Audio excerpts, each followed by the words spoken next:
آخرها في دم.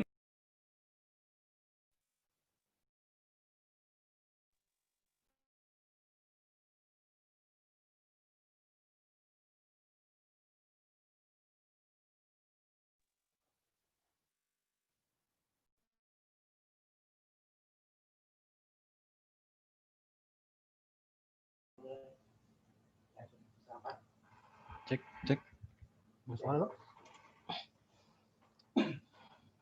Bismillahirrahmanirrahim. Assalamualaikum warahmatullahi wabarakatuh.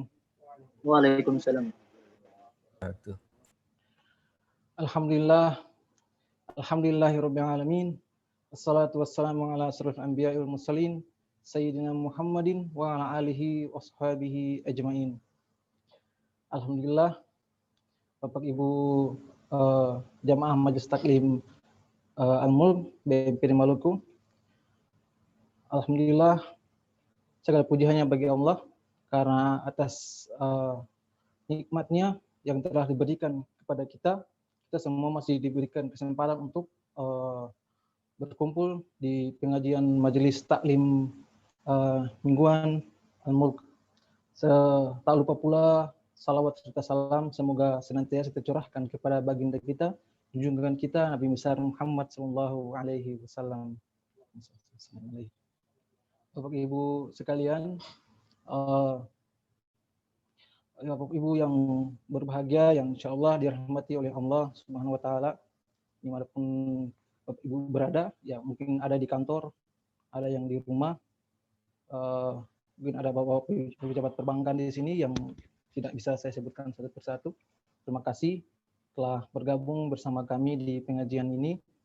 Semoga menjadi ladang kita untuk menimba ilmu, terutama ilmu yang mengantarkan kita menuju surganya Allah Subhanahu Wa Taala. Untuk pengajian ini dengan kajian parenting ya, dengan tema meraih ridho Allah dengan birrul walidain, yang insya Allah akan disampaikan oleh guru kita Al-Ustadz Imam Musonib SHG MH. Baik Bapak Ibu sekalian, adapun acara pengajian ini akan dimulai dengan pembukaan, kemudian ada sambutan dari Ketua Majelis Taklim Pak Fadliko, kemudian tausiah oleh Ustadz kita, kemudian ada sesi tanya jawab, dan kemudian dikirim dengan penutup doa dan penutup. Baik, untuk tidak berlama-lama, mungkin kepada Ketua Majelis Taklim kita Pak Fadliko dipersilakan untuk memberikan sambutannya. Silakan Pak. Terima kasih. Assalamualaikum warahmatullahi wabarakatuh. Waalaikumsalam warahmatullahi wabarakatuh. Alhamdulillahirabbil alamin. Wassalatu wassalamu ala asrofil anbiya'i wal mursalin sayyidina Muhammadin wa ala alihi washabbihi ajmain.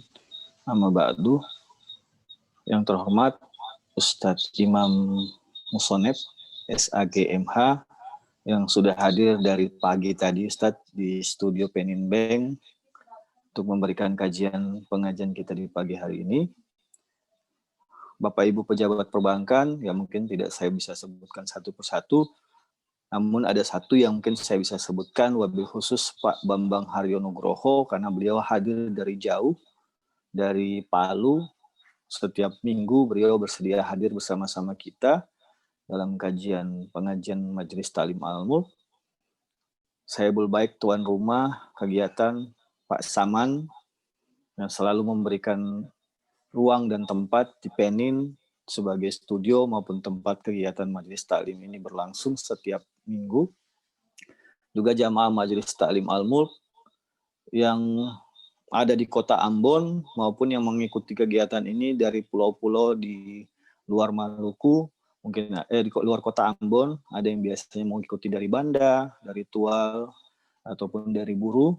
Terima kasih banyak teman-teman semuanya yang sudah mengikuti kegiatan kita di pagi hari ini.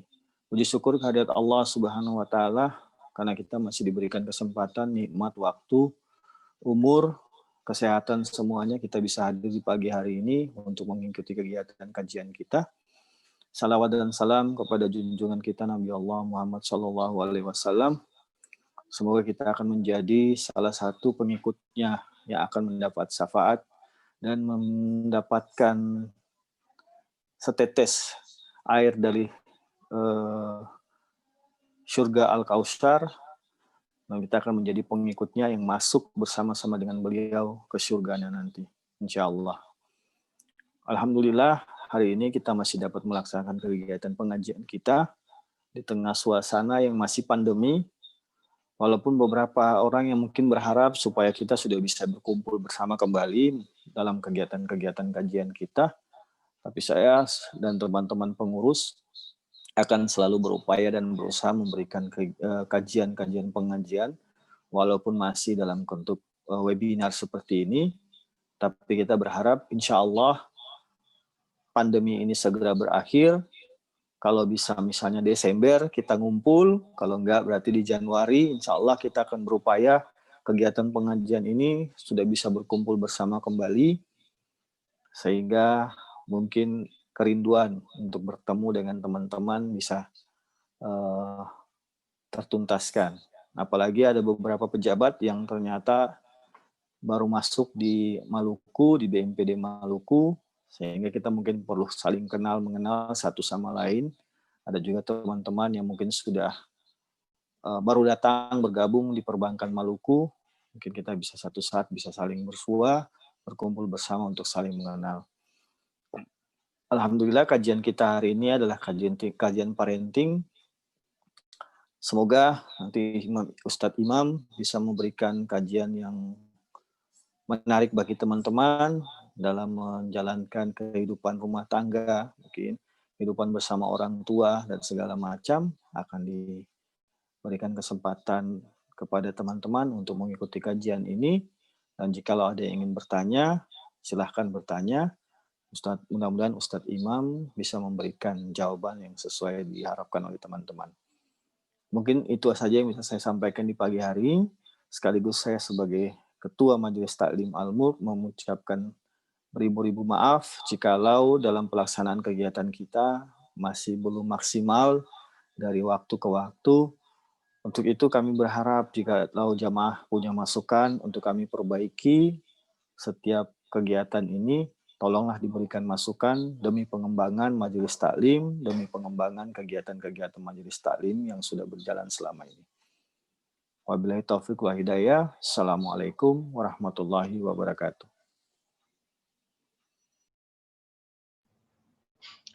Alhamdulillah, terima kasih atas sambutannya Pak Ketua, Pak Fadli.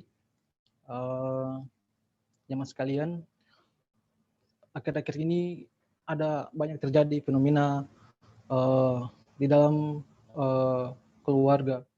Banyak kita melihat secara langsung maupun tidak langsung banyak terjadi kejadian-kejadian, peristiwa-peristiwa yang sebenarnya itu seperti menyayat hati, di mana anak-anak sudah tidak lagi punya adab sopan santun kepada orang tua. Anak-anak sudah menyia-nyiakan orang tua, meninggalkan, apalagi yang sudah tua renta, mungkin sudah ditinggalkan di jalan-jalan begitu saja.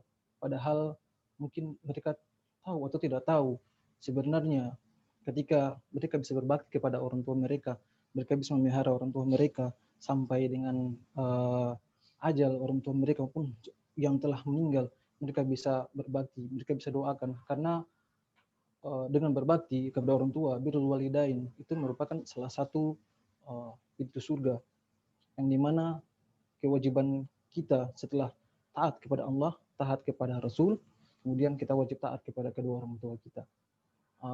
Mungkin kita pernah mendengar kisah tentang Wais Al-Qarni. Wais Al-Qarni itu adalah seorang laki-laki yang hidup pada zaman Rasulullah, tapi dia tidak sempat bertemu dengan Rasulullah. Dia itu tidak terkenal di penduduk bumi. Jadi penduduk bumi itu tidak mengenal dia, tidak terlalu terkenal lah pada zamannya. Tapi di langit itu Masya Allah, itu seluruh penjuru langit itu mengenal dia. Jadi sanjung-sanjung dipuja-puja. Karena apa? Karena birrul walidain.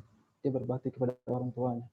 Baik, untuk tidak berlama-lama dan membuang waktu, mari kita dengarkan tausiah dari guru kita, Ustadz Imam Musonib. Kepada Ustadz, silahkan.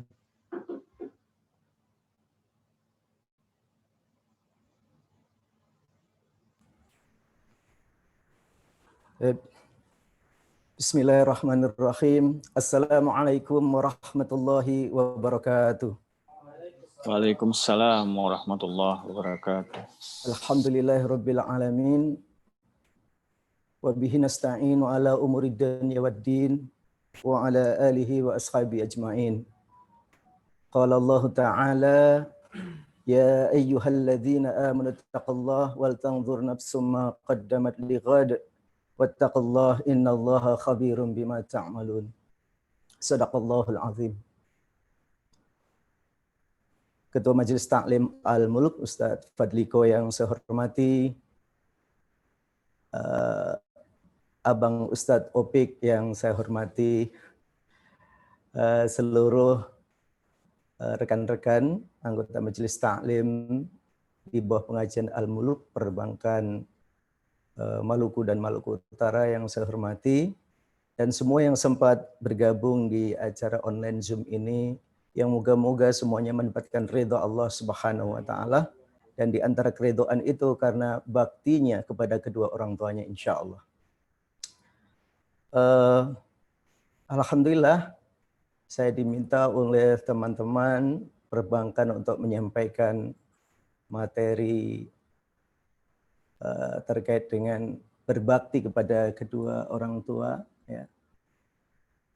Mungkin saya tampilkan PowerPoint-nya. Bisa ya?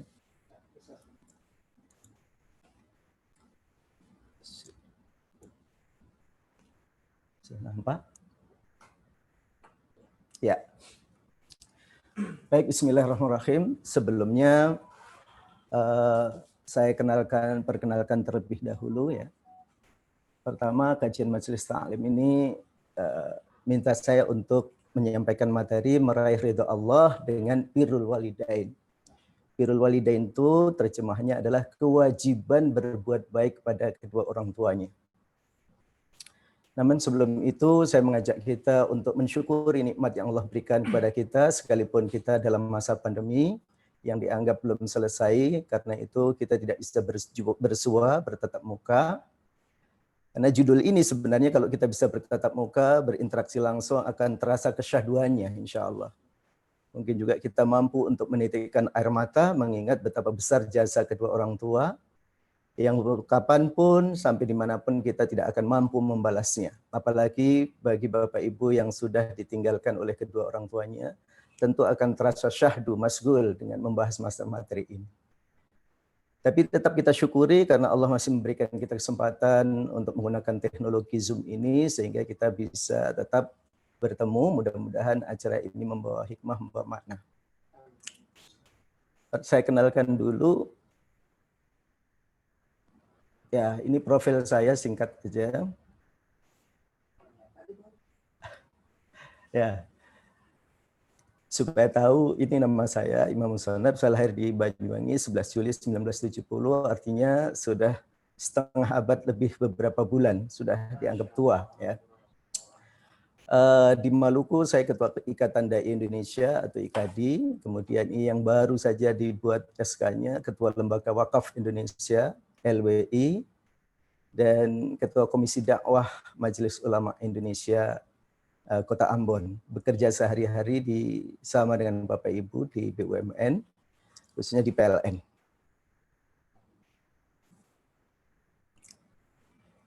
Ini keluarga saya, keluarga inti ya.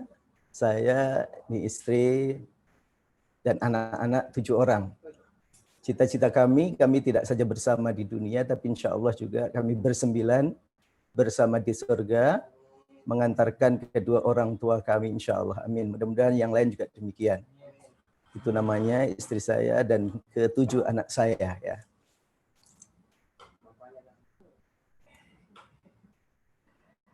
Baik, karena waktu, jadi nanti mungkin lebih banyak pada diskusi, tanya jawab. Ya, kemarin kebetulan saya juga menyampaikan materi di Unpati, itu materinya tidak sampai 30 menit, tapi tanya jawabnya lebih dari 1 jam. Ini judulnya Birrul Walidain. Jadi berbuat baik kepada kedua orang tua. Dan berbuat baik pada orang tua hukumnya fardu ain atau wajib bagi setiap individu. Jadi tidak ada fardu yang lain. Misalnya fardu kifayah. Punya anak 5, yang 1 berbakti, yang 4 tidak berbakti, tidak apa-apa. Tidak begitu. Itu kalau fardu kifayah, itu segala sesuatu fardu itu dilaksanakan 1 orang atau mewakili beberapa orang, yang lain gugur karenanya. Tapi kalau fardu ain, tidak ada sifat yang bisa menggugurkan. Karena semua pribadi harus berbuat baik pada kedua orang tua. Ini sandaran dalil cukup banyak sebenarnya di dalam Al-Quran yang menyebutkan tentang bagaimana seorang anak berbuat baik kepada orang tua. Namun dalam kesempatan ini, saya nukil dari beberapa surat di dalam Al-Quran agar kita menyadari bahwa berbuat baik ini bukan saja tuntutan kita secara biologis antara anak dan orang tua, tetapi juga ini perintah Al-Quran. A'udzubillahi minasyaitonirrajim. Wa qadha rabbuka alla ta'budu illa iyyahu wa bil walidaini ihsana. Imma yablughanna wa imma labyughanna indakal kibara ahaduhumma aw kilahuma wa la taqul lahumu uffin wa la tanharhuma wa qul lahumu qawlan karima. Ini mohon maaf mungkin fotokopiannya kurang bagus, dia sedikit rancu tulisannya, tapi insya Allah terjemahnya benar. Dan Tuhanmu telah memerintahkan agar kamu jangan menyembah selain daripada Dia, yakni Allah, dan hendaklah berbuat baik kepada ibu bapa. Jika salah seorang di antara keduanya atau kedua-duanya sampai usia lanjut dalam pemeliharaanmu, maka sekali-kali janganlah engkau mengatakan kepada keduanya perkataan dan janganlah engkau membentak keduanya dan ucapkan kepada keduanya perkataan yang baik. Hadirin sekalian, jamaah rahimakumullah, bahwa kewajiban kita untuk berbakti kepada orang tua ini adalah perintah yang Allah sangat tekankan kepada kita semuanya. Bahkan teknisnya pun di sini juga Allah menyampaikan. Kalau mereka bahkan nanti di usia tuanya, yang dimana barangkali sebagian hidupnya sudah menyandarkan pada kita, kita pun harus tetap melakukan dengan lembut. Allah katakan di dalam Al-Quran, wala taqul lahumu uffin. Uffin itu dalam bahasa kita mungkin atau dalam bahasa yang lain, dalam bahasa isyarat mungkin dengan muka masam. Itu tidak diperbolehkan oleh Allah. Itu termasuk bagian perbuatan yang dianggap sebagai perbuatan dosa. Coba kita sekarang flashback terhadap kehidupan kita kemarin atau yang tahun-tahun sebelumnya, bagaimana sikap kita terhadap kedua orang tua kita. Jika kita pernah menyakiti orang tua, bahkan pernah membuat orang tua menitikkan air mata menangis, maka hari ini harusnya kita menangis, minta ampun, minta taubat, ya, minta ampunnya dari ujung rambut sampai ujung kaki. Dan ini yang harus kita lakukan. Begitu juga di dalam surat Al-Luqman, surat Luqman ayat 14. Ya. Wa fisaluhu fi, ya, ini juga ayatnya. Wa wasainal insana biwalidaini hamalathu ummuhu wahnan ala wahnin. Dan kami perintahkan kepada manusia agar berbuat baik kepada kedua orang tuanya. Ibu bapaknya telah mengandungnya dalam keadaan sangat lemah, yang bertambah-tambah, dan menyapihnya dalam usia 2 tahun. Bersyukurlah kepadaku dan kepada kedua orang tuamu. Hanya kepada aku kamu kembali. Masya Allah. Di sini bahkan untuk kata syukur ini Allah mensejajarkan. Syukur itu Allah mensejajarkan. Kalau syukur kepada Allah juga syukur terhadap orang tua. Ini kenapa? Karena kita sadari keberadaan kita, walaupun kita ini makhluknya Allah, atas takdir Allah, tapi tanpa orang tua kita tidak bisa hadir di muka bumi ini. Karena itu orang tua punya kedudukan yang sangat-sangat tinggi. Ya. Bahkan nanti dijejarkan oleh Allah, setelah bakti kepada Allah Subhanahu wa Ta'ala, kemudian kepada Allah. Ketika kita ingkar kepada orang tua, sama dengan kita ingkar kepada Allah. Kita menyakiti orang tua sama dengan kita juga menyakiti Allah Subhanahu wa Ta'ala. Dalam surah ayat berikutnya, dan jika keduanya memaksamu untuk mempersekutukan aku, janganlah dengan sesuatu yang engkau tidak mempunyai ilmu tentang itu, maka janganlah engkau mentaati keduanya. Dan pergaulilah keduanya di dunia dengan baik. dan ikutilah jalan orang-orang yang akan kembali kepadaku. Kemudian hanya kepadaku tempat kembalimu, maka akan aku beritahukan kepadamu apa yang telah kamu kerjakan. Ya, Masya Allah. Jadi dalam pergaulan sehari-hari ya dengan orang tua kita itu hidup sama dengan kita melalui proses dari mulai bayi, kanak-kanak, remaja, dewasa, dan kemudian menjadi orang tua. Kita pun sekarang berproses seperti itu. Nah, dalam prosesnya kadang orang tua kita juga sama dengan sebagian kita yang maaf tidak punya pendidikan yang cukup, tidak punya pengetahuan yang cukup, kemudian juga tidak dibekali dengan agama yang cukup, akhirnya apa? Ketika menjadi orang tua juga masih penuh kekurangan. Tapi bagaimana sikap kita sebagai anak terhadap kekurangan orang tua? Ta'zim, menghormati.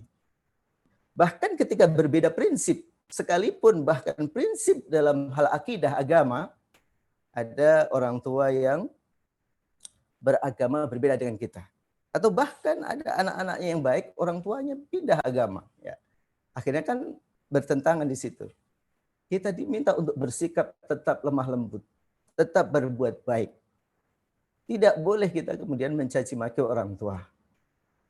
Kalau kata ini, salahnya kita, itu kita minta. Tapi salahnya orang tua, itu kita menahan diri.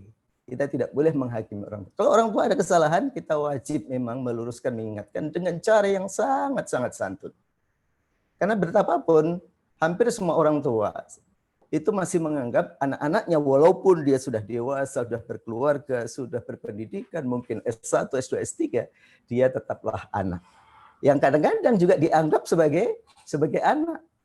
Ini yang perlu kita sadari bersama. Kemudian di dalam hadis Nabi SAW,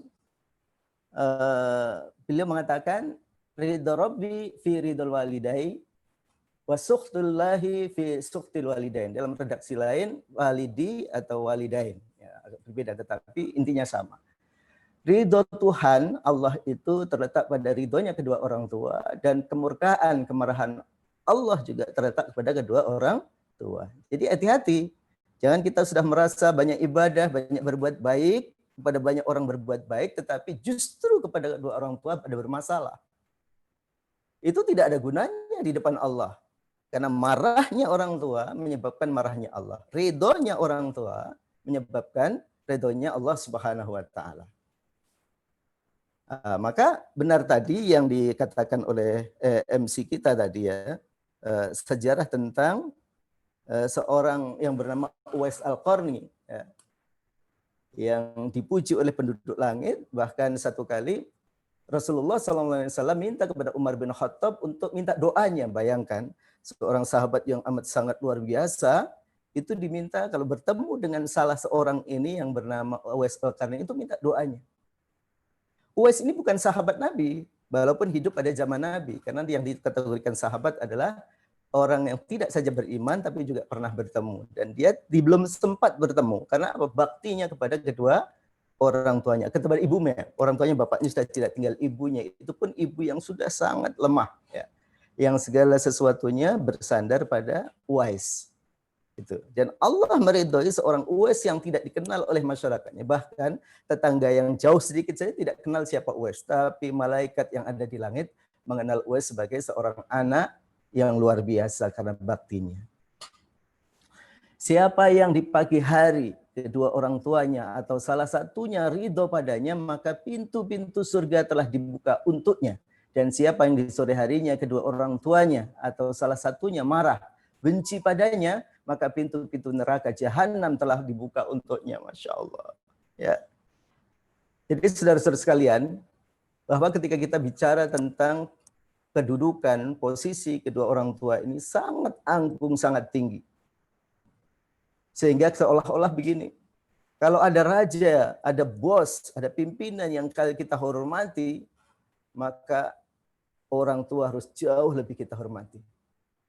Kalau ada kekasih yang tercinta kita kasih, orang tua kita harus lebih kita kasih. Kalau ada anak yang kita sayangi, orang tua harus lebih kita sayangi. Kenapa?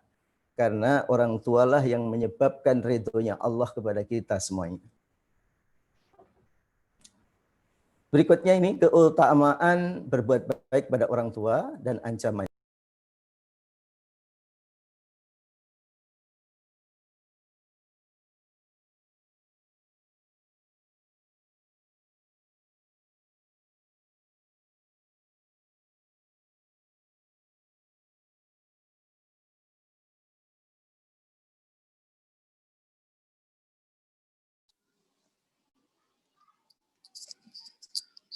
Maaf, kayaknya Ustadz left.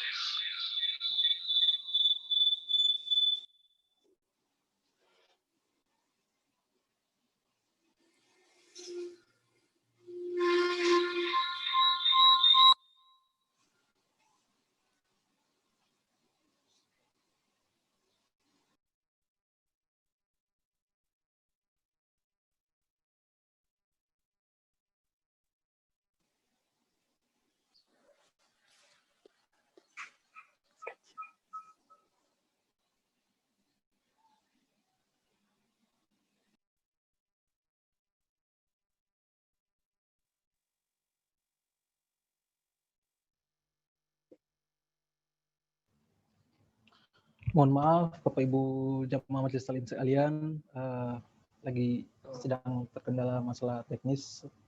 Sebentar lagi Ustadz akan masuk bersama kita lagi. Mohon ditunggu Bapak Ibu sekalian. Mungkin jika ada pertanyaan bisa nanti tulis di kolom chat, atau mungkin untuk berinteraksi langsung dengan Ustadznya bisa melambaikan tangan.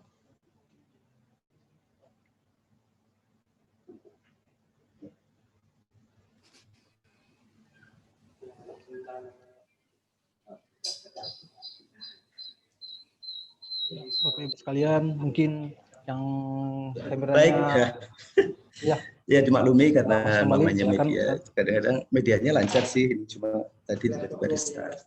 Mohon maaf, sekarang namanya berubah Ustaz Taufik. Berikutnya keutamaan birrul walidain ya, dan ancaman bagi yang durhaka.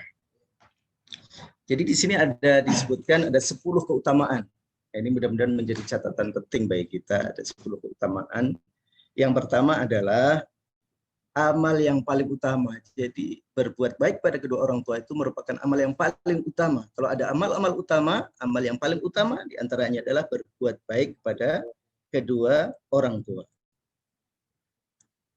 Ada sahabat begini yang bertanya kepada Nabi, aku pernah bertanya kepada Rasulullah SAW, amalan apa yang paling dicintai Allah? Amalan apa yang paling dicintai Allah? Beliau menjawab, sholat 5 waktu, yakni pengabdian kepada Allah Subhanahu wa taala. Aku melanjutkan, kemudian apa lagi? Berbakti kedua orang tua. Lalu apalagi? Kemudian dia menjawab jihad fi sabilillah.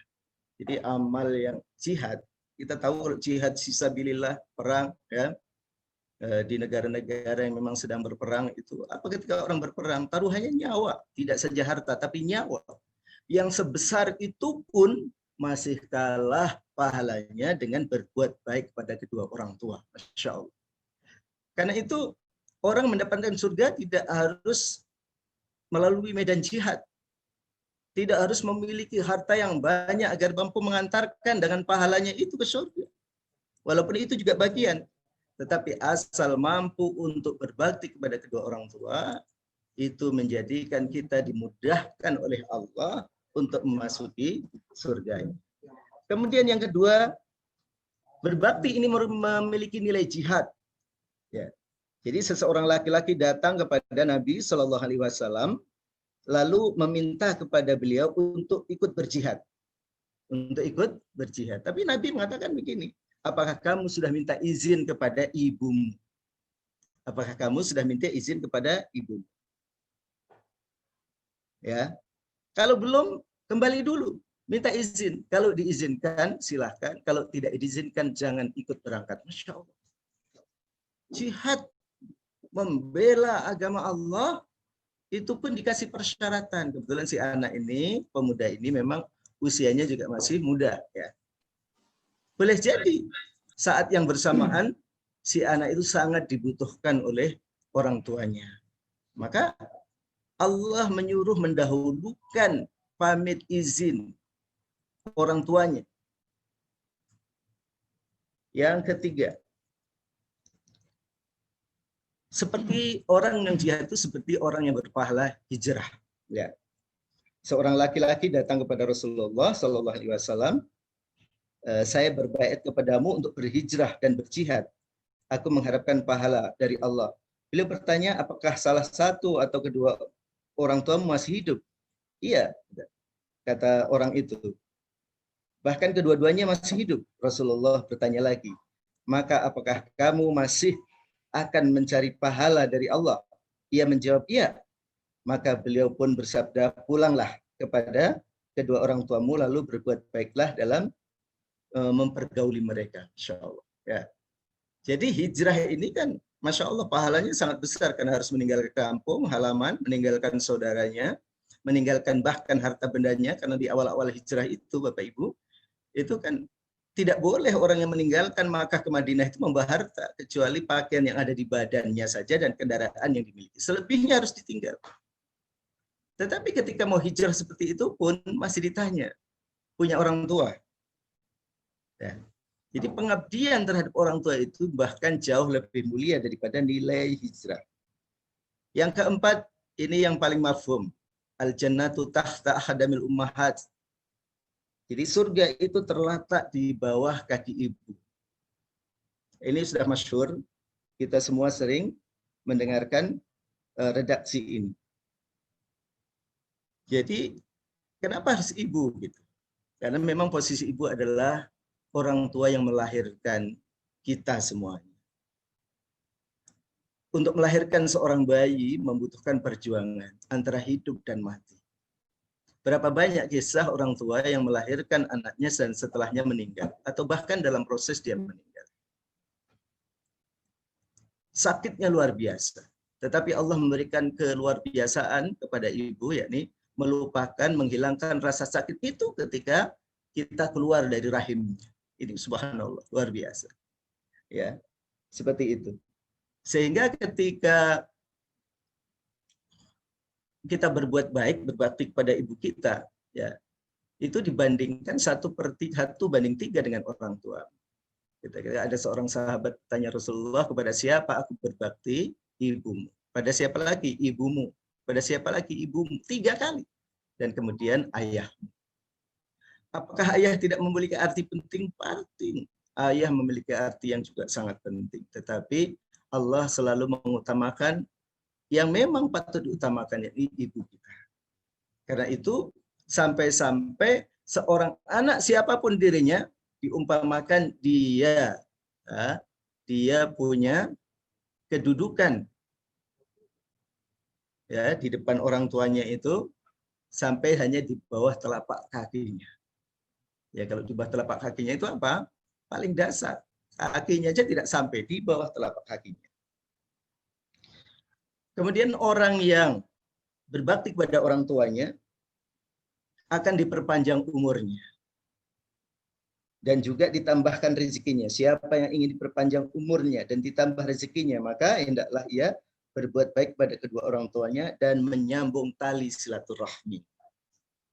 Jadi kalau kita yang mau pingin, ya Allah, umur kita tidak tahu kapan. Boleh jadi hari ini kita bersua sebentar meninggal, atau besok kita tidak tahu. Karena umur rahasia. Tetapi rahasia-rahasia lain yang Allah ungkap adalah tentang bakti kepada orang tua juga bisa menjadikan Allah memperpanjang umur kita. Siapa yang tidak ingin panjang umur? Tentu semua kita ingin. Karena kita ingin umur kita ini bisa bermanfaat, bisa menambah pahala. Apalagi ketika kita mengingat bahwa betapa banyak dosa-dosa yang sudah kita perbuat. Lalu berikutnya, berbuat baik pada kedua orang tua, itu akan langsung otomatis mendapatkan ampunan dari Allah Subhanahu wa taala. Masya Allah, ya. Jadi siapa yang mendapatkan ya salah satu atau kedua orang tuanya kemudian tidak mendapatkan ampunan Allah, maka Allah akan menjauhkannya dia dari rahmat. Maka berbahagialah kita yang hari ini masih punya orang tua. Salah satu atau keduanya. Karena orang tua inilah yang memudahkan jalan kita untuk menuju surga.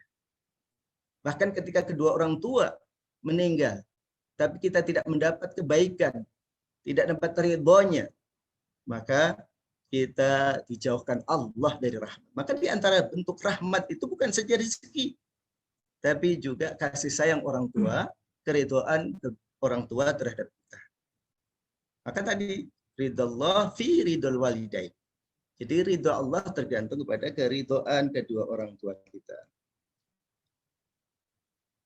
Yang berikutnya, keridhaan kepada orang tua itu merupakan bentuk ketaatan kepada Allah Subhanahu wa taala.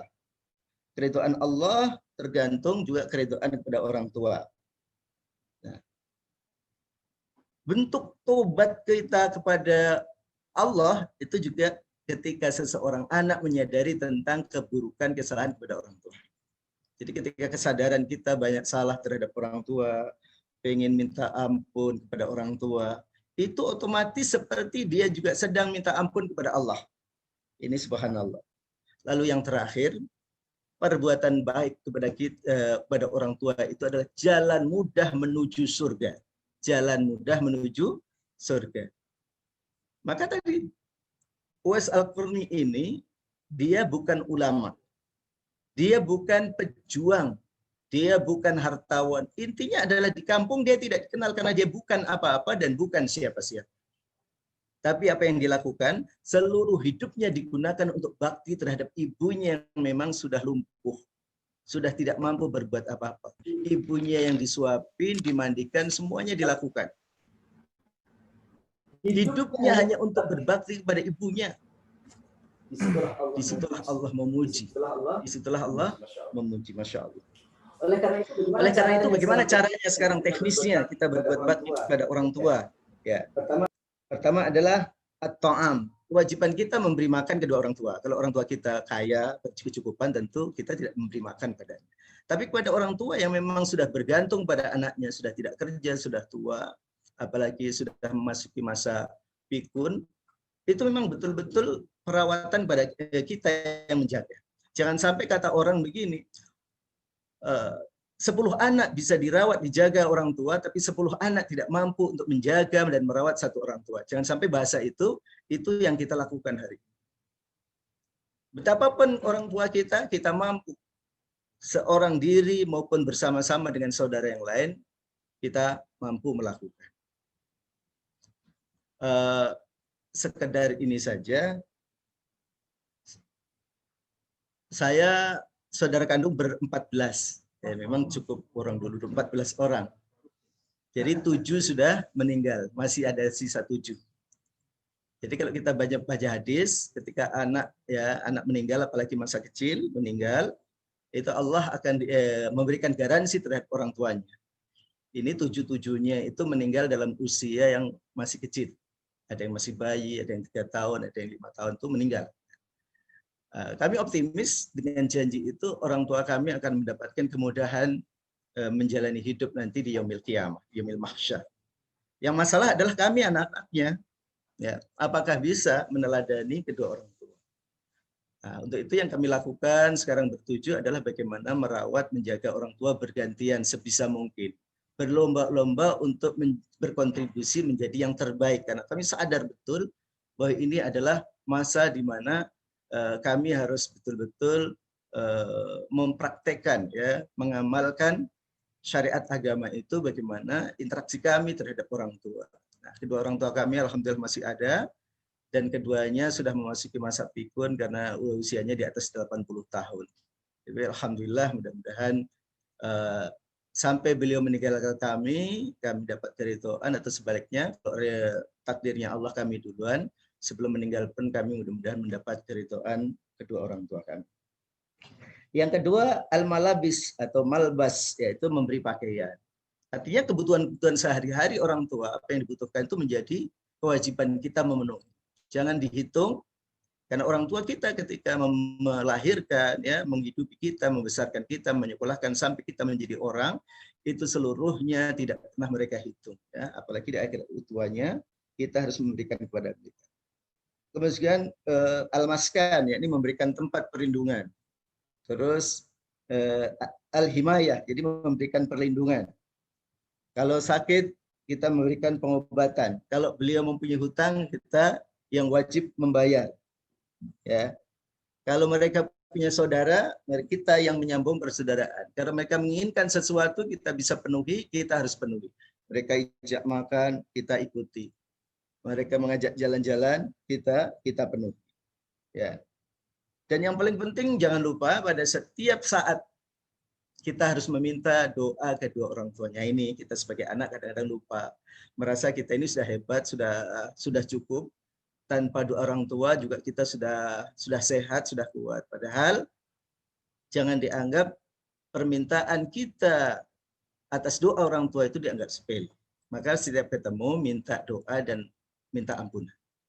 Kalau masih ada mama apa minta maaf, minta ampunnya dari ujung rambut sampai ujung kaki. Mohon maafnya. Ya sudah nak, sudah saya maafkan. Bukan berarti kata itu kemudian selesai, besok lakukan lagi. Terus setiap kali bertemu.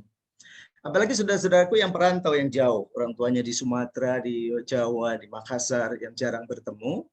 Jangan lupa sekarang apalagi Allah memberikan kemudahan dengan fasilitas internet ya, dengan HP kita bisa video call, bisa bisa menyampaikan ya. Dan orang tua ini semakin tua dia berubah seperti anak-anak kadang-kadang. Ya, dia ingin dimanja, dia ingin diapresiasi. Karena itu terhadap kelemahan-kelemahannya jangan pernah disebutkan bahwa dia sedang lemah. Tapi berikan penguatan, berikan pujian. Karena memang itu tabiat. Mama semakin tua tapi semakin cantik, makin bersih, bercahaya. Walaupun dia sudah memang keriput, bercahaya. Terus bahasa-bahasa indah itu harus mengalir dalam diri kita. Ibu, bapak-bapak sekalian yang sempat menyimak acara ini, dulu pun juga begitu. Ya. Di dalam kisah Nabi itu banyak sekali ya, yang bisa kita petik darinya. Ada ya seorang sahabat lah begitu, itu bernama Alqamah. Ini kisah. Alqamah ini adalah sahabat Nabi yang paling taat pada Allah, sangat taat kepada Allah. Karena itu ketika Nabi berjuang membela Islam, Alqamah ini selalu berada di barisan depan, membela Nabi berjuang. Banyak tanda bahwa Alqamah itu ikut berjihad, berjuang adalah apa? Dari tanda-tanda pada tubuhnya. Ada yang meriwayatkan itu ada lebih daripada 80 tanda dalam tubuhnya itu. Ada tanda sayatan pedang, tombak, dan sebagainya itu ada sekali banyak dalam tubuhnya. Artinya apa? Dia benar-benar pejuang. Ya. Yang orang seperti ini layak langsung mendapatkan surga kalau dia meninggal. Tetapi apa yang terjadi? Di akhir hayatnya, Alqamah mendapatkan penderitaan yang sangat luar biasa. Ibarat kata, mati segan, hidup tak mau. Itu Alqamah. Seketika sakaratul maut menjelang, dia tidak bisa meninggal, tidak bisa mati. Allah tidak mencabut nyawanya, Allah justru menyiksa. Orang-orang sudah banyak mendatangkan tabib. Ya, sekarang dokter ahli didatangkan dari berbagai tempat untuk mengobati Alqamah. Diobati dia. Sampai kemudian semua dokter menyerah, tidak ditemukan penyakitnya, tetapi dia juga tidak. Kalau katong orang-orang Ambon biasa menyebut dengan katong bacakan Yasin Fadilah saja, ya. Katanya kalau baca Yasin Fadilah itu bisa kabul gitu. Kalau doa mati aku mati. Lalu sampailah sahabat ini karena rumahnya dengan ibunya agak jauh, kemudian masalah ini diceritakan kepada Rasulullah. Jadi tetangganya datang kepada Rasulullah menyampaikan tentang keadaan Alqamah ya, sebagai orang yang baik, tetapi kenapa dalam sakitnya luar biasa ya yang diderita. Lalu Rasulullah dengan mudah mendeteksi apakah dia masih punya orang tua. Benar Rasulullah, masih ada ibunya. Kalau begitu saya bisa minta tolong pertemukan dengan ibunya. Si orang utusan ini yang datang kepada Rasulullah kembali mencari ibunya dan mengatakan kepada ibunya, wahai ibu, Rasulullah ingin bertemu ibu. Dalam rangka apa? Katanya dalam rangka hubungannya kami ceritakan tentang Alqamah. Saya tidak akan bertemu dengan Rasulullah. Kalau urusannya adalah urusan anak, urusan Alqamah. Karena dia bukan lagi anak. Bapak Ibu, apa kisahnya? Jadi suatu hari, sang ibu meminta sesuatu kepada anaknya. Ya, minta sesuatu kepada anaknya. Tetapi hari itu dia tidak penuhi. Bahkan sambil ngomel-ngomel di pasar, ya, ibunya diberikan suara keras, ya, suara bantahan yang memalukan ibunya. Padahal Alqamah ini dengan istrinya sangat penyayang. Apapun yang diminta istrinya selalu diberi, tapi kepada ibunya dia berat.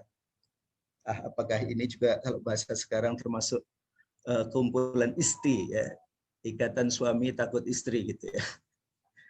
Allah alam, tapi itu kisah yang memberikan pelajaran pada kita semuanya.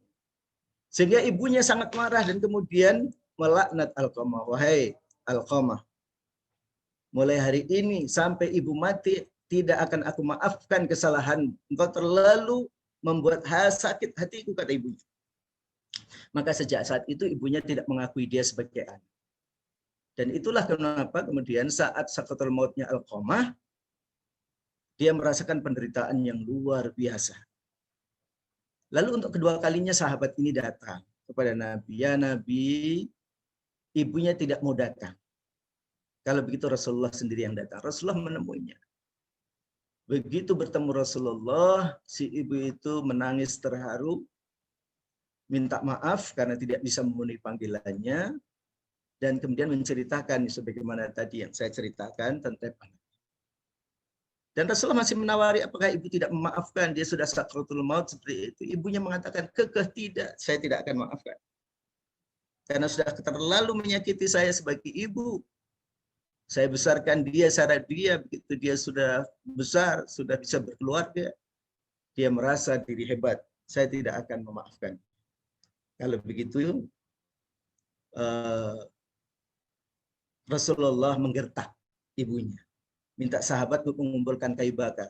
Kumpulkan kayu bakar yang banyak. Lalu ibunya mendengar, untuk apa Rasulullah kayu bakar itu? Saya akan bakar saja Alqamah, supaya nanti di akhirat dia tidak dibakar. Supaya tidak lebih berat dibakar. Lalu ibunya membayangkan betapa berat ketika anaknya harus mengalami siksaan itu. Sejak saat itu ibunya bilang, "Wahai Alqamah, mulai hari ini ibumu memaafkan. Ibumu memaafkan." Ketika kata keluar itu, Alqamah langsung bisa mengucapkan asyhadu alla ilaha illallah wa asyhadu anna Muhammadar Rasulullah. Bayangkan ibu, hanya mengucapkan syahadat itu saja terhalang oleh dosa pada orang tua. Ini kita harus bayangkan. Apakah hari-hari ini nanti ketika kita menghadapi kematian kita bisa mengucapkan syahadat yang semua kita hari ini bisa? Belum tentu. Karena ucapan itu ucapan sakral. Ucapan itu ucapan yang akan menuntun, membimbing kita. Bahkan ucapan itu adalah ucapan standar, ya, kita nanti masuk surga atau tidak. Ya, karena man akhiru kalamihi la ilaha illallah dakhalal jannah, siapa yang akhirnya mengucapkan kalimat la ilaha illallah itu akan masuk surga. Nah, Alqamah akhirnya meninggal dalam keadaan husnul khotimah setelah mendapatkan maafnya ibu. Ini menggambarkan betapa kemuliaannya seorang ibu. Jangan sampai mentang-mentang kita lebih pintar, lebih hebat hari ini, kita meremehkan ibu. Banyak kisah di televisi, di media. Orang tua, anak membunuh orang tua, menyakiti orang tua, memeras orang tua, dan lain sebagainya. Tentu itu tidak boleh terjadi pada kita. Sehebat apapun kita, tetaplah kita ini adalah anaknya. Ketika berbicara kepada orang tua, kita harus sopan santun, rendah hati. Jangan pernah sekali-sekali menampakkan kekesalan, kemarahan. Karena dulu seperti itu. Maka sahabat ada yang bertanya, termasuk Uwais. Ada sahabat dari Yaman dulu, dari Yaman itu jauh. Kalau tidak salah 2000 kilo ya. Untuk menghajikan ibunya butuh waktu beberapa lama dan digendong ibunya karena lumpuh. Digendong sampai di Makkah. Tawaf sa'i digendong. Kita tidak bisa bayangkan kekuatannya si anak, ya. Digendong sampai selesai haji. Ditanyakanlah, ya, apakah apa yang dilakukan itu, bakti yang luar biasa itu, sudah mampu membalas jasanya? Dijawab, itu belum mampu, ya, membalas kencingnya sekali, kencingnya yang pernah Ya, saat bayi dia kencing. Lalu apalagi kalau ibu kita memandikan kita, menyusui kita berhari, berbulan, bahkan bertahun. Lalu kemudian ketika kita sakit, ibu kita yang merasa sakit. Bahkan banyak orang tua, itu kalau melihat anaknya sakit, lebih baik dalam hati, lebih baik sakit, itu dia yang tanggung daripada anaknya. Seperti itu. Lalu kemudian ketika kita sudah dewasa, sudah besar, kita tidak mengingat itu. Maka hari ini siapapun yang sudah menjadi orang tua tentu merasakan hal yang sama. Kalau hari ini anak-anak kita barangkali kurang berbakti, mungkin kita juga harus introspeksi bagaimana bakti kita kepada orang tua. Mudah-mudahan tidak ada hukum karma yang berlaku pada kita. Tetapi hari ini kita harus menjadi contoh pada anak-anak kita bahwa kita adalah anak yang berbakti. Wahai para suami, ketika istri mau pergi ke orang tuanya, ya mau berikan jalan. Berikan fasilitas. Kalau tidak bisa mengantar karena pekerjaan. Wahai para istri, kalau ada suami ingin ketemu ibunya, bapaknya, berikan kesempatan. Temani, kalau tidak bisa, berikan, ya, izinkan. Karena itu adalah jalan surga buat dia. Kalau suami masuk surga, insya Allah istri tinggal ikut. Ini nikmat luar biasa pemahaman seperti itu. Nah itu. Dan yang terakhir, tentu kalau bakti pahalanya seperti itu, apa yang masalah durhaka? Durhaka kepada orang tua, Masya Allah, nggak tanggung-tanggung. Ya. Tidak perlu kita bertunggu lama berbuat dosa yang banyak. Asal kita durhaka kepada orang tua, sering meneteskan air mata kesedihan orang tua, itu sudah menyebabkan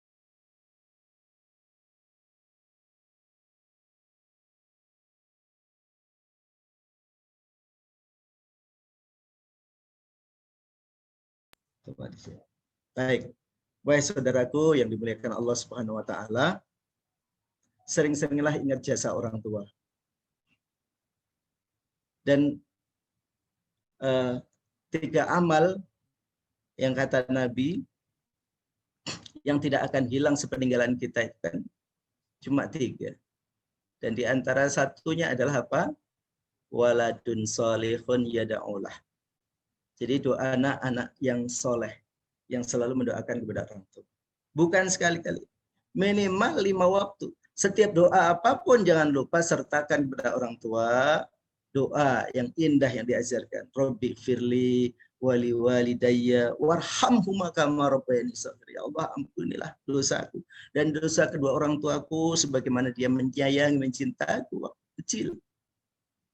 Jadi cintanya yang bersih, yang suci, yang tanpa pamrih itu kita balas dengan doa-doa. Baik masih hidup maupun yang sudah meninggal apalagi. Dan itu yang sudah kita lakukan.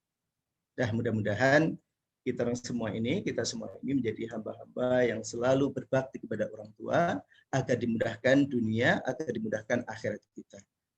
Amal kita mungkin tidak bisa banyak, tetapi kalau kita bisa betul-betul bakti kepada orang tua, mengutamakan kepentingan orang tua, menjadikan orang tua segala-galanya dalam kehidupan kita, insya Allah.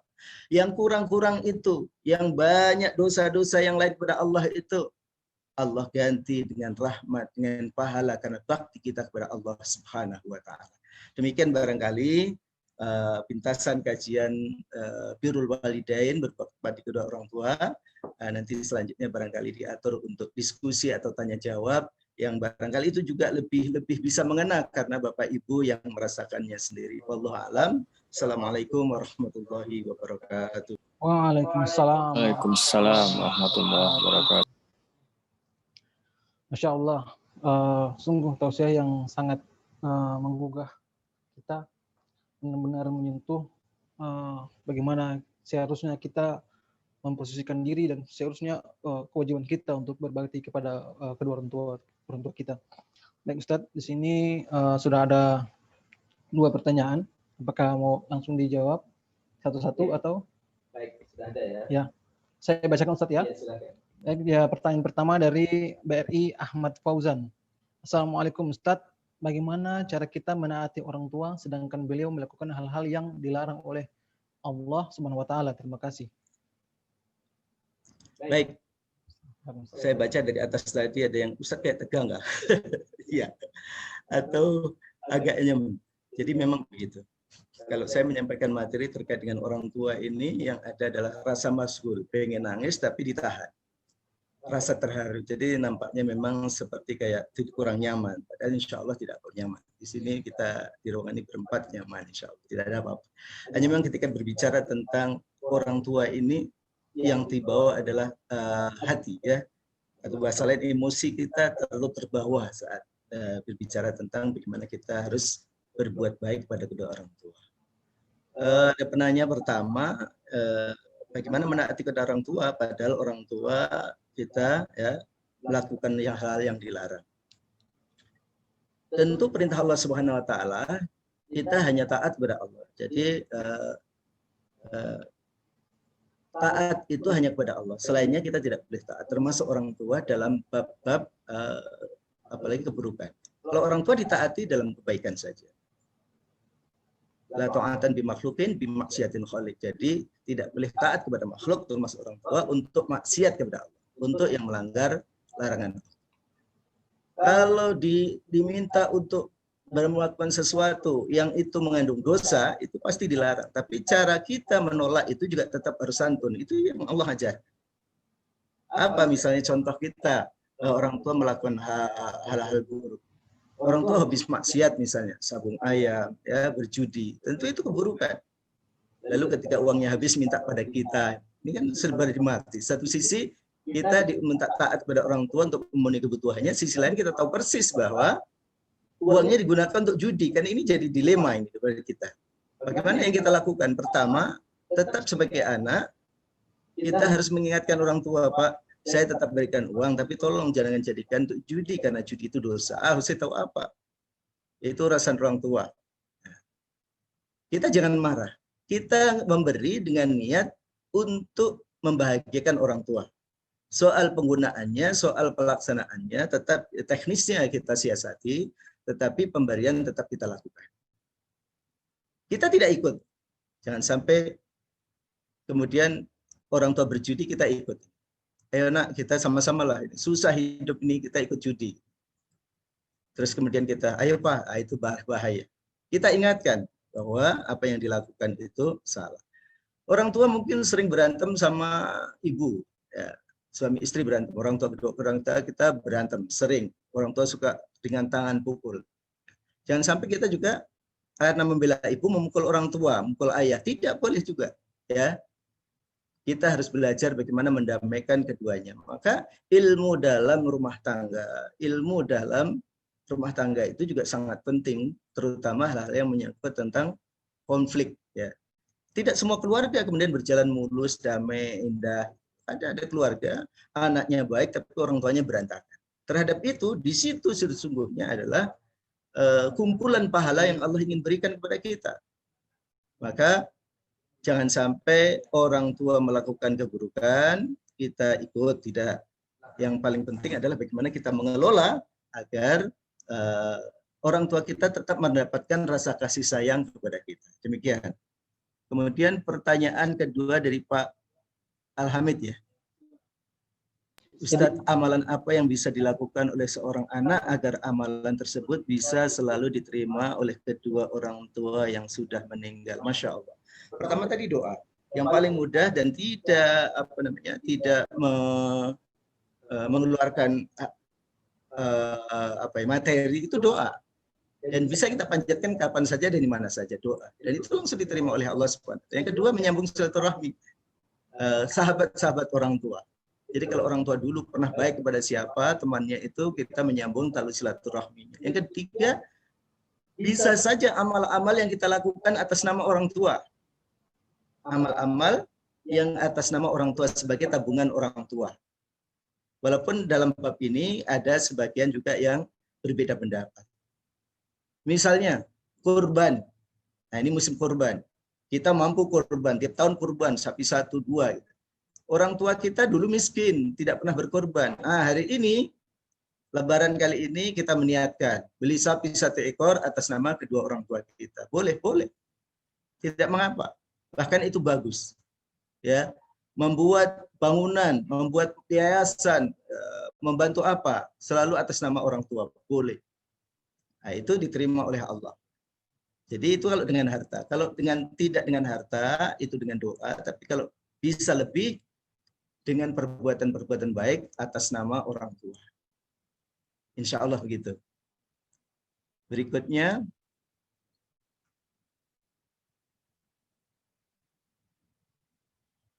ada lagi nggak? Belum ada Ustadz. Mungkin jamaah Bapak Ibu yang lain mungkin ingin bertanya, silakan. Waktu masih ada, masih cukup lah. Materi ini kan kita semua mengenal, apalagi kita semua sebagai pekerja perbankan, kita sampai ke tahap ini bisa ada di sini menjabat sebagai pejabat perbankan juga itu karena tidak lepas dari jerih payah kedua orang tua kita.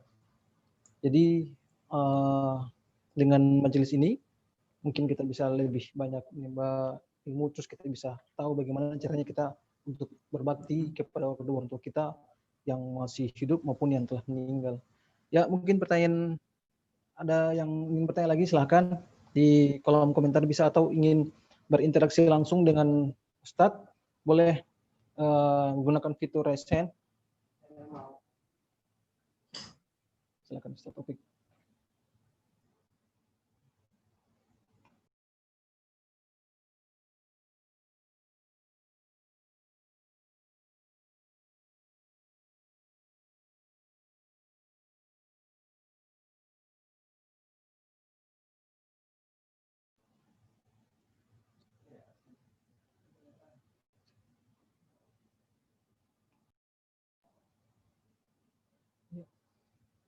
Silakan Ustadz Taufik.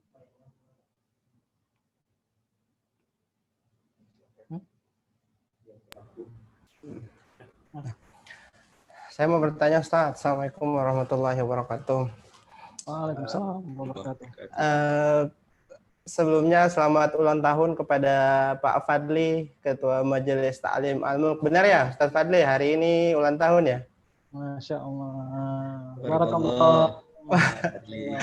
Masya Allah. Sepertinya hari ini harus, setelah nanti sebelum tutup doa oleh Ustadz, kayaknya harus kasih pesan dan kesan di usia yang saat ini. Kita nggak tahu usia berapa, mesti banyak berbagi pengalaman dengan kita. Ini saya mau bertanya Ustadz ya. Jadi Ustadz kan luar biasa ya, zuriatnya Masya Allah ya. Tadi ada teman yang bilang cantik-cantik Ustadz ya. Yang pernah ketemu waktu ujian S2 itu juga ganteng Ustadz, Masya Allah ya. Saya sempat cerita dengan dia, saya nanya tentang sekolahnya, dan dia sedikit banyak cerita tentang bagaimana mereka dididik dalam rumah tangganya. Saya cuma mau bertanya, Ustadz punya anak berapa tadi? 7 Ustadz ya? 7. Punya anak 7 itu apa tantangannya Ustadz ya? Apa tantangannya, apa godaannya, bagaimana cara mendidiknya? Apalagi usianya tidak terlalu jauh-jauh beda ya. Sepertinya butuh fisik yang kuat ibu dan Ustadz dan istri untuk membesarkan mereka, menyapi, mendidik. Mungkin kasih kita tips-tips Ustadz, bagaimana tetap kuat ya mendidik anak-anak, dan jumlahnya untuk ukuran orang sekarang itu luar biasa, itu Ustadz, bombastis. Terima kasih. Baik, terima kasih Ustadz Taufik. Kebetulan walaupun tidak ada videonya di sini, istri saya juga ikut gabung sama anak saya, jadi bisa nanti kalau salah dijawab kan bisa ada terbaca di sini. Saya juga tidak membayangkan ketika setelah menikah ternyata berlalu begitu saja, punya anak sampai 7, bahkan kemarin sempat Allah kasih 8 tapi yang terakhir meninggal. Satu kesyukuran tentunya, karena di mana banyak orang yang setelah menikah berdoa tidak diberikan anak ya, sementara saya diberikan kemudahan ya untuk banyak anak. Itu pertama, agar kemudian adapun tantangan ketika banyak anak, mendidik anak itu juga memang benar tidak mudah, karena tidak mungkin ujian itu diberikan dengan jawaban yang mudah. Pasti banyak hal yang saya harapkan sebenarnya yang kepada anak saya, tentu yang pertama mereka minimal mampu menegakkan sholat 5 waktu ya, tanpa disuruh ya, tanpa kita harus marah itu. Dan itu memang harus ditanamkan sejak kecil, karena memang seperti yang Nabi sampaikan, agar kita selalu mendidik anak-anak untuk mengingat Allah, terutama pada sholat 5 waktu. ketika sudah mulai umur 7 tahun itu bagaimana kita mengenalkan. Alhamdulillah anak-anak semua pendidikannya di madrasah ya, di As-Salam dari anak 1 sampai ke 5. Kemudian berikutnya sudah karena bisikin yayasan sendiri, pendidikan juga Islam. Setelahnya juga kami pesantrenkan di Jawa, di Gunungan, Husnul Khotimah, sampai selesai ya. Dan hari ini ada yang sudah 2 orang mahasiswa, 2 SMA, 1 SMP, dan 1 SD. Satunya lagi juga masih 4 tahun, jadi belum TK. Saya dengan istri seperti orang-orang yang lain yang memberikan contoh kepada anak dalam hal ibadah ya, sama gitu. Bahkan saya melihat banyak orang yang masih jauh lebih baik daripada cara saya. Tapi alhamdulillah anak-anak ini rukun ya, Bang Opik. Jadi di rumah, apalagi pandemi ini kan semua yang di sekolah, di kampus, di pesantren pulang semuanya. 7 anak itu dalam satu rumah ya. Dan tidur bareng ya. Itu rame-rame, mereka anak perempuan, laki-laki cuma 1, jadi laki-laki yang sendiri, yang lain tuh bareng. Hari-hari ya kita ya lebih banyak happy-nya lah.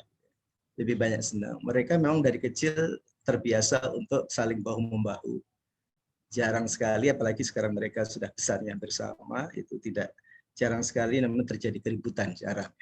Paling kalau sekecil-kecil, tapi lebih banyak memang mereka merasa itu selain saudara kandung, juga merasa berteman. Jadi kami orang tua ini merasa senang lah, bersyukur. Dan kami tidak tahu yang kedepannya bagaimana, karena itu kami serahkan lebihnya pada Allah Subhanahu Wa Taala. Jadi kita tidak boleh merasa sebagai orang tua hebat, tetapi yang hebat itu Allah. Maka setiap kali yang pergi, setiap kali kami menginginkan sesuatu terhadap kebaikan anak, kami serahkan memang kepada Allah Subhanahu Wa Taala. Mudah-mudahan mereka menjadi generasi yang lebih baik daripada kami, kedua orang tuanya. Begitu Bang Opik. Ustadz, ada satu pertanyaan lagi dari BSMI Purnama Uwar. Assalamualaikum Ustadz, selain wakaf, apalagi yang bisa kita lakukan untuk membahagiakan orang tua kita, terutama di akhir hidupnya, di alam kubur, dan rumah untuk orang tua kita di surga? Masya Allah ya. Berbakti kepada orang tua itu tidak ada batasnya. Yang selain yang saya sebutkan tadi, itu saja sebenarnya kalau kita penuhi, itu insya Allah untuk jalan kita ke surga.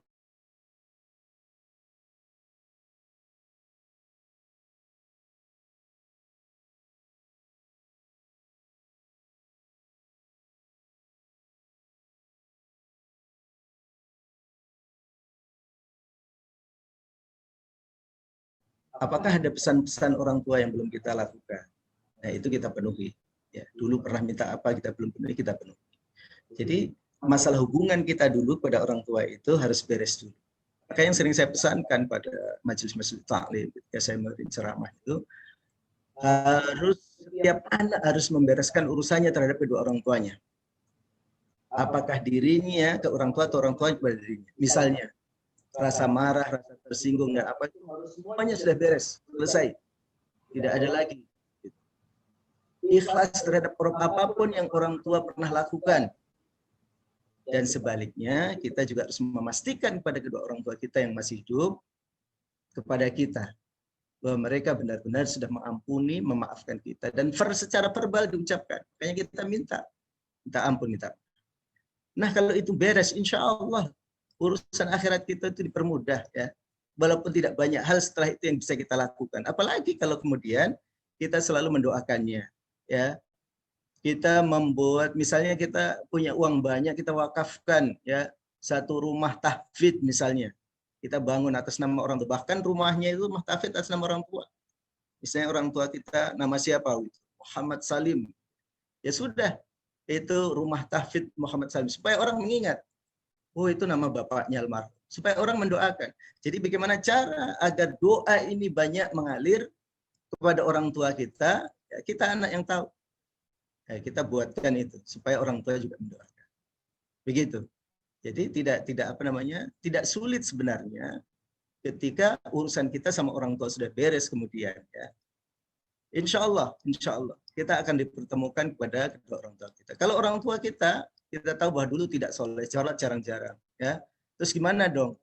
Jangan khawatir, tetap kita doakan. Kita sekarang anaklah yang memupuk tambahan amal kedua orang tua kita. Makanya banyak berbuat baik atas nama orang tua. Mudah-mudahan dengan cara itu orang tua kita mendapatkan tambahan amal, tambahan kebaikan daripada kita insya Allah. Berikutnya Pak Asrul bertanya, jika kita punya anak yang gugur saat usia 4 bulan dalam kandungan, apakah itu sudah bisa dikategorikan sebagai anak yang mendahului kita masuk surga? Betul. Jadi ketika anak itu disebut sebagai anak itu biasanya kalau sudah ada nyawanya, ya. Itu. Terus kemudian meninggal, apalagi 4 bulan itu kan sudah ini ya, sudah jadi janin sebenarnya. Terus kemudian meninggal. Anak saya itu yang meninggal juga umur 8 bulan dalam kandungan. Dalam kandungan meninggal. Apakah itu juga bisa menjadi jaminan masuk surga? Insya Allah ya sama, karena dia sudah dikasih nyawa. Dan anak ini nanti akan menarik orang tuanya ke dalam surga. Dengan catatan saat meninggal dia husnul khotimah, artinya masih dalam keadaan iman dan Islam. Jadi jangan khawatir, itu bagian. Maka ada seorang ulama ya, ulama besar yang punya anak banyak, tapi anak-anaknya sehat semuanya, tidak ada yang meninggal. Kemudian melihat orang biasa yang anak-anaknya meninggal. Satu hari dia merasa cemburu. Jadi cemburu kebaikan. Walaupun tidak boleh kita mendoakan agar anak-anak kita ada yang mati, tidak boleh. Karena itu takdir Allah. Dia bilang, ya Allah, si A ini bukan ulama orang biasa, tetapi Allah muliakan dengan kepergian anak-anaknya sejak kecil. Seolah-olah dia ingin bilang bahwa dia orang biasa tapi sudah mendapatkan garansi dari Allah. Sementara saya yang jadi ulama, yang jadi orang pintar, yang pencerah umat, belum tentu ada jaminan. Nah itu merupakan takdir Allah. Mudah-mudahan Allah memuliakan setiap kita dengan cara kita masing-masing.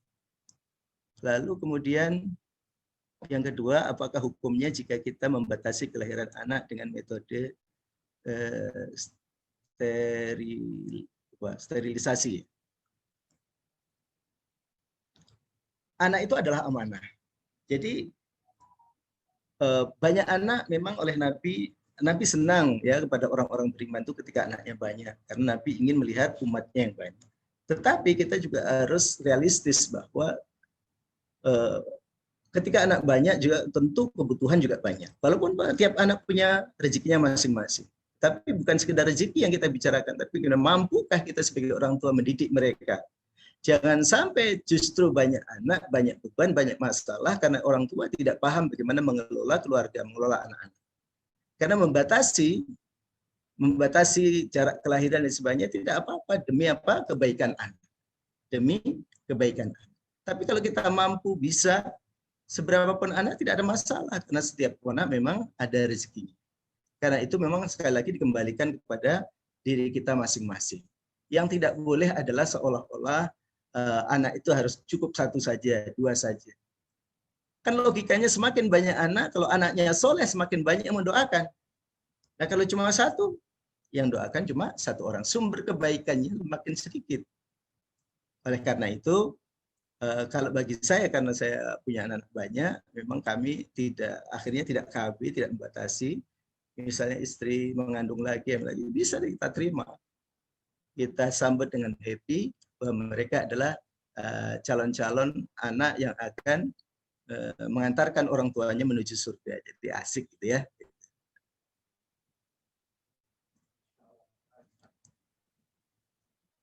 Pertanyaan berikutnya, seorang anak yang berbakti dalam kondisi saat ini ingin memenuhi keinginan orang tua, namun keinginan orang tua malah cukup membahayakan di masa pandemi seperti ini. Di mana kita mesti menerapkan protokol kesehatan untuk tidak bepergian. Betul-betul. Jadi begini, memenuhi kebutuhan orang tua juga harus dilihat dari maslahat dan mafsadatnya. Misalnya orang tua ya umurnya udah 70 tahun minta motor trail gitu kan, karena dulu waktu masih muda kan dia pengen lagi ini dia nggak keturutan ya. Kebetulan anaknya sudah kelihatannya anaknya kalau diminta apa-apa penuh ya. Belikan papa motor trail misalnya, biar papa merasa masa muda. Itu kan membahayakan. Kalau saat ini misalnya ngajak piknik, pengen ke Bali, pengen ini, dijelaskan.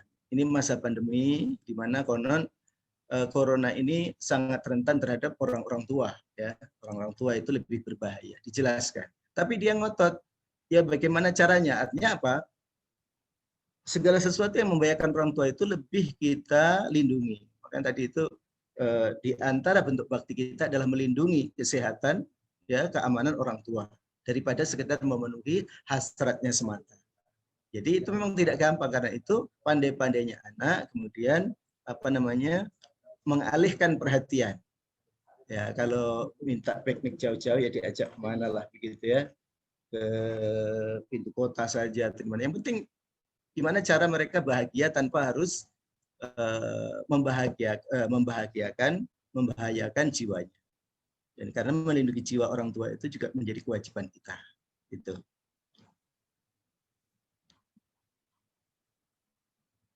Oke, itu tadi pertanyaan terakhir. Closing. Ya, siap.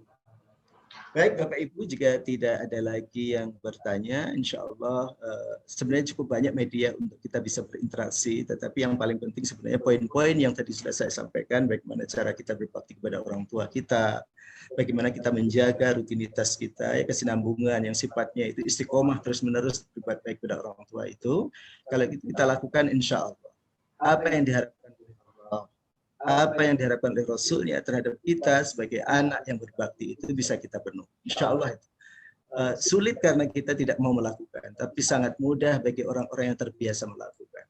Seluruh kebaikan yang kita lakukan pada orang tua akan mendatangkan rahmat bagi kita. Boleh jadi kemudahan kita selama ini, kita lahir dari orang kampung, ya, kalau tidak keluar kampung mungkin tidak jadi apa-apa, akhirnya kita bisa sekolah S1, S2, ini bukan karena kemampuan kita, barangkali karena memang doanya orang tua.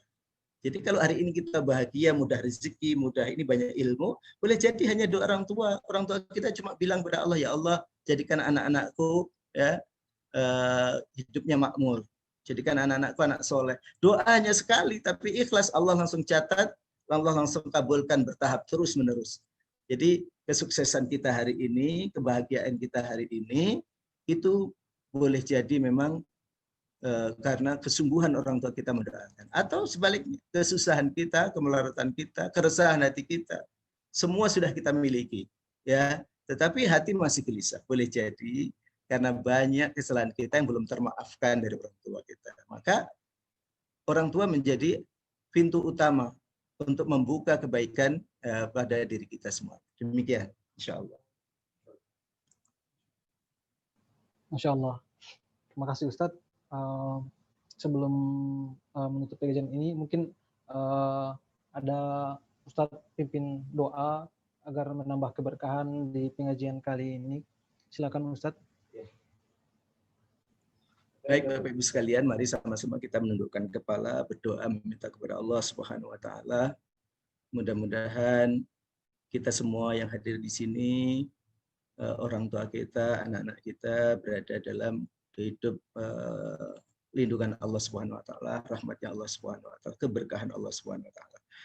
A'udzubillahi minasyaitonir rajim. Bismillahirrahmanirrahim. Alhamdulillahirabbil alamin. Hamdan hamidin, hamdan syakirin, hamdan naimin, hamdan thayyiban mubarakan fih. Falakal hamdu hatta tarda, walakal hamdu idza radita, walakal hamdu ba'da ridha. Allahumma shalli ala nuril anwar wasirril asrar wa tiryaqil aghyar, miftahi babil yasar. Sayyidina Muhammadinil Mukhtar wa alihi al-adhar wa ashabil akhyar adada ni'amillahi wa afdhalih. Allahumma ya Rabb, puji dan syukur kami panjatkan kehadiran ya Allah di pagi hari ini. Ya Allah, kami bisa bersua walaupun hanya menggunakan media online.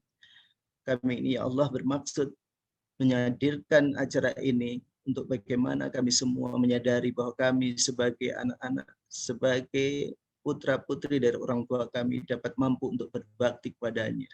Allahumma ya Rabb, kami mohon kepadamu, ampunilah kedua orang tua kami, baik yang masih hidup, apalagi yang sudah meninggal. Jika mereka dalam kubur, lapang kuburnya ya Allah, terangi kuburnya ya Allah. Ya Allah, kepada kedua orang tua kami yang masih hidup, mudah-mudahan Engkau panjangkan umurnya. Mereka hidup dalam keberkahan, dalam kemudahan, dalam ketaatan kepadamu. Kami sebagai anak-anaknya tentu tidak mampu untuk membalas jasa-jasa mereka, seberapapun yang sudah kami lakukan. Tetapi terlalu mudah bagi kami untuk melakukan perbuatan dosa kepada mereka. Karena itu ya Allah, lindungi kami, jaga kami ya Allah. Allahumma ya Rabbana, sungguh kami ini adalah hamba-hambamu. Tapi juga kami adalah anak-anak dari kedua orang tua kami. Yang orang tua kami juga ada yang soleh, ada yang tidak. Ada yang berbakti, ada yang tidak. Tentu kami mempunyai masalah dari masing-masing terhadap kedua orang tua. Namun kami yakin ya Allah, bahwa orang tua kami adalah orang tua yang layak untuk Engkau ampuni, Engkau maafkan. Maka dari itu ya Allah, bimbing dan tuntun kami. Jika hidayah mereka masih jauh, maka dekatkan ya Allah. Sehingga mereka semua telah meninggal dalam keadaan husnul khatimah sebagaimana yang kami kehendaki pula. Allahumma ya Rabb, jika banyak kesalahan kekurangan kami terhadap kedua orang tua kami ya Allah, berikan keluasan hati kami, kelapangan hati kami. Sebesar apapun kesalahan orang tua kami terhadap diri kami, maka kami akan memaafkan. Karena sungguh betapapun besar apa yang kami lakukan, tidak ada bandingnya dengan jasa orang tua kami. Ya Rabb, panjangkan umur kami, umur kedua orang tua kami, dan panjangnya umur itu menjadi ladang ibadah bagi kami. Jika Engkau pada saatnya mengambil kami, mematikan kami karena itu bagian daripada kehidupan kami, maka jadikan orang tua kami dan kami adalah orang-orang yang meninggal dalam husnul khatimah, yang ketika meninggal ingat Engkau ya Allah. Ya Allah, dunia ini hanya sementara bagi kami, banyak suka duka yang melalui, namun akhirat adalah waktu yang abadi. Kami tidak menginginkan Engkau menghukum kami dalam neraka-Mu. Maka ya Allah, jadikan perbaikan kami kepada kedua orang tua kami adalah pahala yang akan menghimpun kami ke dalam surga. Pertemukan kami ya Allah, keluarga kami, keluarga kedua orang tua kami, bertemu di surga yang indah kelak ya Allah. Allahumma rabbana dzulamna anfusana wa illam taghfir lana wa tarhamna lanakunanna minal khasirin. Rabbi ighfir lana wa liwalidayna warhamha kama rabbana shighara. Allahumma hab lana min azwajina wa dhurriyyatina qurrata a'yun waj'alna lil muttaqina imama. Allahumma ighfir lil mu'minina wal mu'minat wal muslimina wal muslimat al ahya'i minhum wal amwat innaka sami'un qaribun mujibud da'wat wa ya qadiyal hajat. Allahumma rabbana atina fid dunya hasanah wa fil akhirati hasanah wa qina azabannar. Ya Allah, di akhir doa ini kami juga mendoakan saudara-saudara kami yang berada di pengajian Al-Muluk ini. Mudah-mudahan pengajian ini selalu Kau berkahi, selalu dapat menjalankan dakwah ini walaupun di tengah kesibukan mereka. Sehingga pengajian ini dari waktu ke waktu, dari orang berganti orang lain tetap bisa berjalan terus-menerus. Karena ternyata pengajian ini juga membawa berkah pada banyak orang. Rabbana atina fid dunya hasanah wa fil akhirati hasanah wa qina azabannar. Walhamdulillahi rabbil alamin. Amin ya rabbal alamin. Alhamdulillah, terima kasih banyak Ustaz. Jazakallah khair atas tausiahnya, atas kesempatannya telah hadir di majelis taklim ini yang majelis taklim kita secara virtual. Alhamdulillah, terima kasih banyak Ustaz. Semoga ilmunya bisa segera kita aplikasikan, segera kita gunakan. Maksudnya segera kita ini dengan orang tua kita. Baik Bapak Ibu sekalian, jamaah majelis taklim yang dirahmati Allah, saya ingatkan kembali jangan lupa untuk add kami di Facebook, kemudian subscribe akun YouTube kami dan follow Instagram kami Majelis Taklim Al-Mulk. Terima kasih banyak atas kesempatannya untuk hadir di acara pengajian virtual ini. Saya mewakili seluruh kerabat kerja di sini mengucapkan jazakallah. Terima kasih. Assalamualaikum warahmatullahi wabarakatuh. Waalaikumsalam warahmatullahi wabarakatuh.